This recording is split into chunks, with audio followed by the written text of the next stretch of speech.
ګرځو. داسې ګنګوسې ما اورېدلي چې په کابل کې ځینې سیکولران، کمونیستان، خلقیان او پرچمیان، له غرب نه راغلي فولبرایټان، سکشویان، د ټامهوریت زمامداران، ټامیان په قندوز کې د یو رادیو چې تازه نشرات شروع کړي د شریعت غږ په نامه باندې د بمبار غوښتنه کوي یا د دې رادیو د بندولو غوښتنه کوي. اول غواړم چې دوی ته لنډ جواب ورکم. خبردار، تش په نوم رسنیو لیکوالانو، ژورنالستانو د غرب په پوهنتون او انسټیټیوټ کې روزل شوي جاسوسانو د ژورنالیزم په نوم د ژورنالیزم شرمونکو علمبردارانو، تاسو وایئ چې د ژورنالیزم او د بیان د ازادۍ چغې مو دا 20 کاله زمزمه کولې. تاسو وایئ چې د بیان د ازادۍ په نامه مو له خلکو نه کمیسونه وویستل. تاسو وایئ چې د بیان د ازادۍ په نامه مو دینی مقدساتو ته توهین وکړه. تاسو وایئ چې د بیان د ازادۍ په نامه مو څو ډبې په سټیج باندې وګډولې. تاسو وایئ چې د بیان د ازادۍ په نامه باندې مو افغانانو ته پردی کلتور او سریالونه راوړل. نن د شریعت غږ رادیو په نامه باندې یو رادیو نشرات شروع کوي په قندوز کې. نه پکې سندرې شته، نه پکې نور کاذب خبرونه شته، نه د افغانانو د کلتور خلاف پکې څه شته. سیکولران، سکشویان، ټامیان د دیموکراسۍ علمبرداریانې د بندولو غوښتنه کوي. یوه خبره تنبیه درکو، خبرداروم که د قندوز د شریعت غږ رادیو ته یا په افغانستان کې نورو رادیوګانو ته کوم زیان او تاوان رسیږي، که په هر نامه باندې وي، بیا د بیان د ازادۍ په نامه موږ څه نه پیژنو، بیا د ژورنالیزم په نامه څوک نه پیژنو، بیا د تلویزیونونو د نمایندګانو د رسنیو په نامه څوک نه پیژنو. او طالبانو نه هیله او خواهش دا کوو چې دوی خپل نظامی اهداف ګرځوي، ځکه چې دوی زمونږ رسنۍ نشي زغملی، څنګه په مونږ باندې خپل رسنۍ زغمي چې زمونږ د کلتور او د عنعناتو، زمونږ د مذهب او د دین خلاف زهر شیندي د مونږ د نسل په دماغو کې.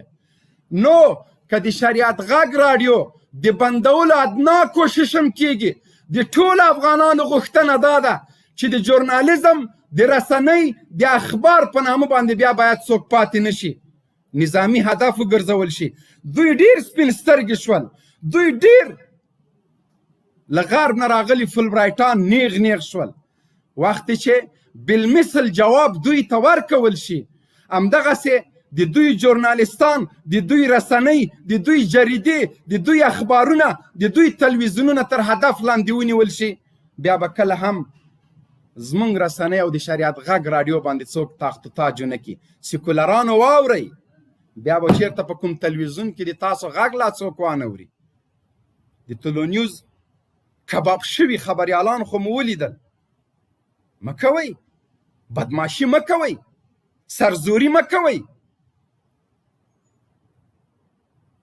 یوه رادیو نشئ زغملی، مونږ باندې خپل سلګونه رسنۍ د فحش او د عریانت په نامه د بیان د ازادۍ په نامه باندې په مونږ زغمئ، جاسوس خبریالان په مونږ زغمئ. د همدغه رسنیو خبریالان نن په هر کې لګیا دي، وروره امریکایان پې باندې ارغي چک وهي. هی خدای مو خوار نه که په دې خړسنو جنرالانو و جمع درې جمع یو څو کېږي؟ 11 او 11 د سپتمبر، دا تاریخ او دغه پیښه داسې سره ورته دي. نو چې څه کېږي؟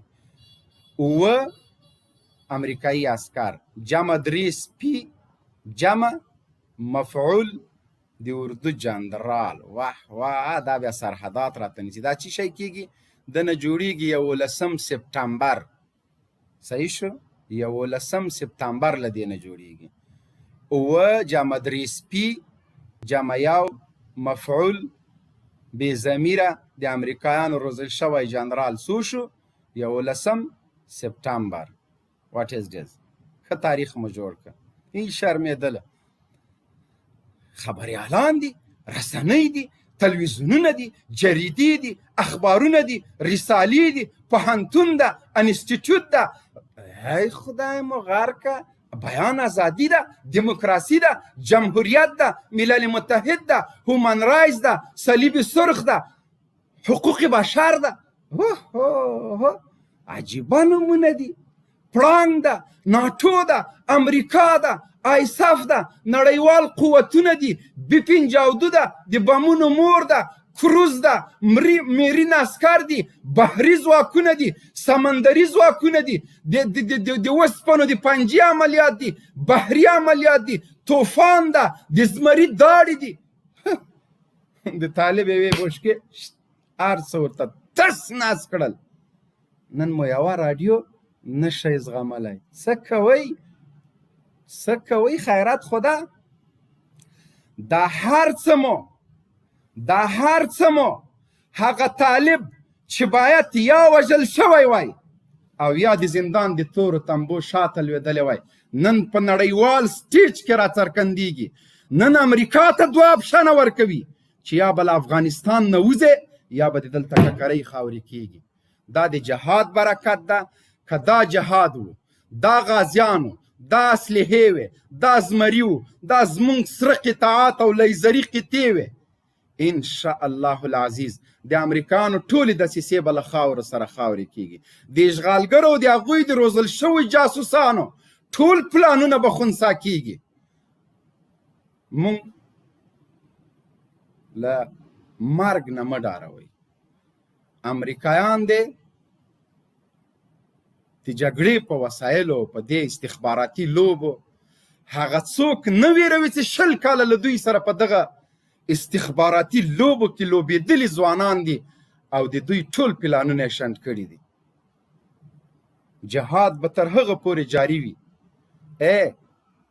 درباري ملایانو چې تر څو پورې په تاسو باندې اسلامي نظام واقعي نه قایم شوی، تر څو چې دغه د یهودڼو میړونه، محب یهودڼې میړه، غني د یهودڼې میړه، اتمار د یهودڼې میړه، عبدالله د یهودڼې د هندوې میړه، تر څو چې دا خنزیرانو باندې دغه بیرغ د دوی په دې سینه باندې نه وي ورټومبلی. اوربان جګړه چا سره کوي؟ اوس خو امریکایان نسته، اوس خو اشغالګرو اعلان کړی ده، هغه زه وځي داسې ښه لګیا یې لکه توتي غوندې. امریکایان خو وځي چیرته؟ اوس خو د طالبانو جهاد هم جواز نه لري. نو د ګډرې زو دغه 18 کاله خو هم تا دا چغې ویلې چې جهاد جواز نه لري. اوس څنګه بیا دا خبره کوي؟ یعنې د طالبانو تیر 19 کلن جهاد وو، خو ته بې غیرته وې، ته جاسوس وې. نو بیا د دغه خپلو عسکرو ته دغه روحیه څنګه ورکوله چې د پنجاب په خلاف جګړه ده؟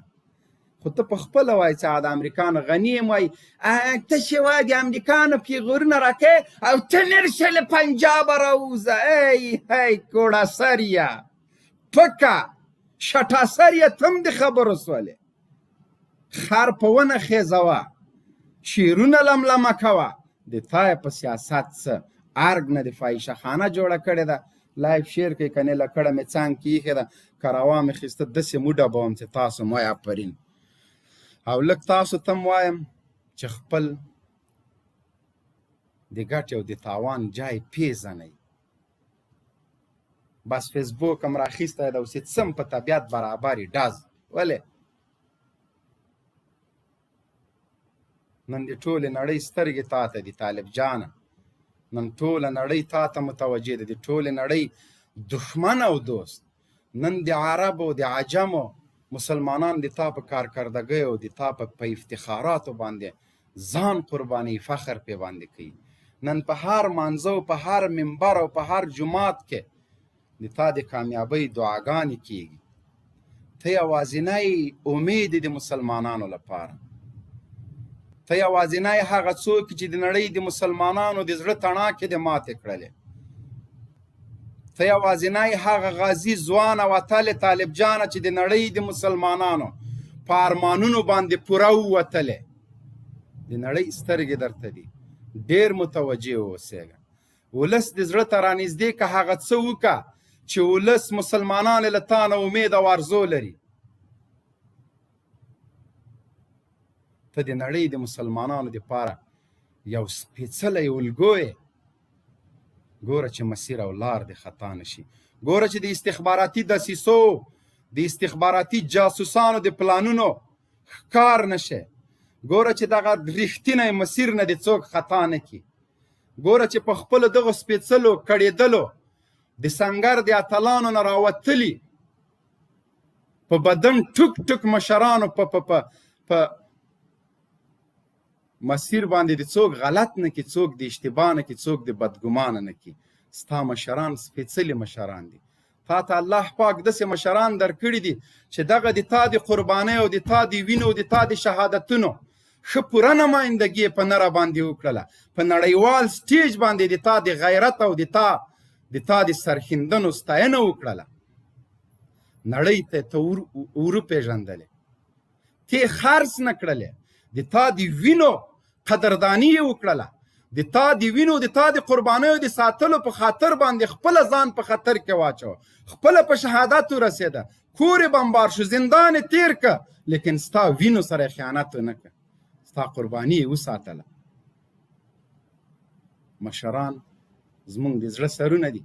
زمونږ عقیده او ایمان دا ده چې زمونږ مشران به مونږ نه خرڅوي، چې څوک هم بدګمانه نه کړي. دغه د فتح مینار ته رسېدلی کاروان څوک درنه بې لارې نه کړي. هغه درته وایم چې د شریعت غږ په راډیو کې به مو بار بار د افغانستان د اسلامي امارت د واکمنۍ په وخت کې اورېده چې د افغانستان د اسلامي امارت سرښندونکو مجاهدینو او غازیانو ستاسو مرال بایللو دښمنانو نور جګړه ییز قدرت له لاسه ورکړی او ډېر زر ده چې انشاءالله په ټول هیواد کې اسلامي نظام نافذ او د مؤمنو هیوادوالو ارمان پوره شي. متوجه زیرک اوسئ، خپل صفونه منظم کړئ چې د شر و فساد د CIA او د بلیک واټر د جاسوسانو اخرنۍ کوډلې او بیسونه ځالې له خاورو سره خاورې کړو. په دغه باندې عمل وکړه. بپیشای اردوی قهرمان و سربکف امارت اسلامی افغانستان، دشمنان دین و وطن را تعقیب کنید، نگذارید تا بار دیگر این ملت مؤمن و مجاهد را با بدبختی های غمانگیز روبرو سازند. قاری صاحب ته لینک اچو. الله مو ژوندي لره، قدرمن شئ، ویښ شئ، رښتینې نمایندګي د دې ملت وکئ، د مسلمانانو وکئ. کفار راغلي یرغلګر هغوی به هر څه کوي، هغه به استخباراتي پلان هم لري، هغه به د افغانستان د تجزیې پلان هم لري، هغه به دا پلان هم لري چې د مونږ دلته د عیسویت او د نصرانیت درسونه شروع کړي او پانتونونه. دا خو نو خو ته خو بس توپک دې په لاس کې ده، ته ورته مجهزه داسې ودرېږه. دا استخباراتي دسیسې دا پلانونه به څنګه شنډوي؟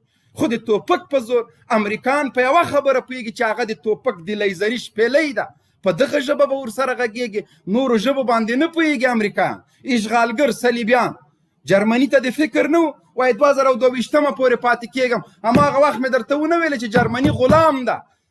اوس هم د امریکانو اټومي سرګلولې پکې پراته دي، فوج پروت ده، د امریکا چوچڼی ده چې څه امریکایان ورته وایي هغه به کوي. هغه که برطانیه ده، که استرالیا ده او که اروپا ده.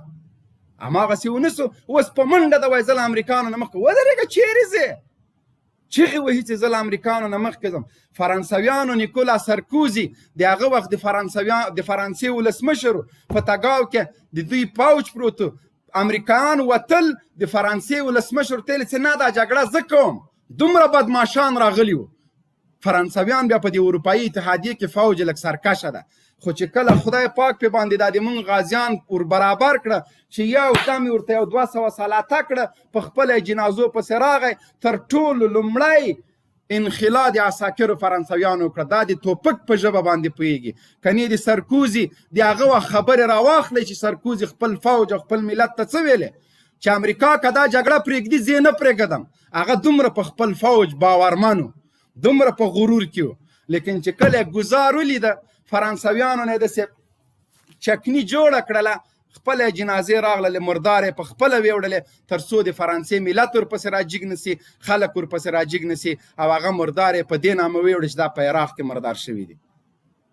وعدې ورېده، داسې خو نه ده که نه جهاد به کوو انشاءالله العزیز او ښه په نره باندې به یې کوو تر هغو چې قاري صاحب نه یې راغلی چې یو کس هم سټډیو ته راسئ بلاک کوم هم هو په دې پوه سئ قاري صاحب ته مې لینک اچولی ده قاري صاحب راځه له خیره سره زتینه وا دې اورېده دا خلک په نیمه نه پوهېږي بیخي ریشخند هم جوړ کړی ده داسې جوابونه ورکوي چې قربان دې شمه طالب جانه د توپک او ګردنۍ دې زار شمه هغه یو ترانه وه ډېره پخوانۍ ډېره خوندوره اوس خو نو طالب جانه تا ته د خلکو سترګې دي تا نه ما درته ویلي وو که سټډیو ته څوک راغله بلاک کوم یې خبره باندې پوهېږئ شاهین صاحب بلاک بټن یې ته کش ورکړه کش ورکړه نه ځي د تر هغوی وځي بس بلاک یې کړه څنګه وتښتېدلی